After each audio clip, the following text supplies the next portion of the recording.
Hi there.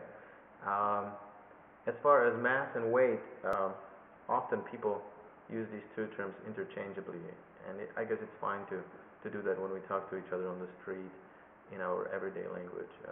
In science class, though, we have to understand the difference between the two. It is not easy to say what mass is. There is no easy really way to do that, and we at the moment, as far as science, uh, people can't tell why objects have mass or where the mass is coming from. So we have other ways to dealing with mass. One of them is we say that mass is the measure of the inertia of an object. So if an object has a mass, its mass is basically telling us about its inertia. And the inertia is telling you how the object resists to its state, to the change in its state of motion. So objects with small mass, it's easy to change their state of motion. It's easy to move them. Whereas objects with big mass, it's difficult to start moving them, or once they're moving, it's difficult to stop them. So that's what inertia is. So again, mass is a measure of the object's inertia. And then we measure mass in kilograms and the parts of a kilogram, so grams, milligrams, picograms, nanograms, whatever.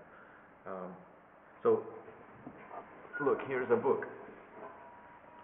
To feel the mass of the book, you don't place it on your hand. This is feeling weight of the book. To feel the mass, you start to juggle the book. How difficult it is to change its motion. You're stopping and you're throwing it. How difficult it is to stop or to get it moving. That's what's telling you about the mass of the book. The weight of the book, or the weight of an object, is the force of gravity pulling the book down, or pulling the object down. So again, weight is a force, and of course, as force, it's measured in newtons.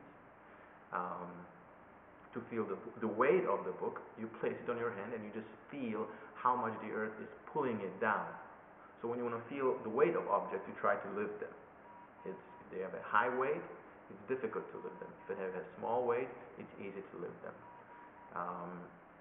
Again, we measure weight in newtons, we measure mass in kilograms. My mass is about 70 kilograms. What is my weight then on the earth? I'll teach you in a second how to change from mass to weight, but basically you just multiply by 10 on earth. So my mass, 70 kilograms, times 10 gives you 700 newtons. 700 newtons.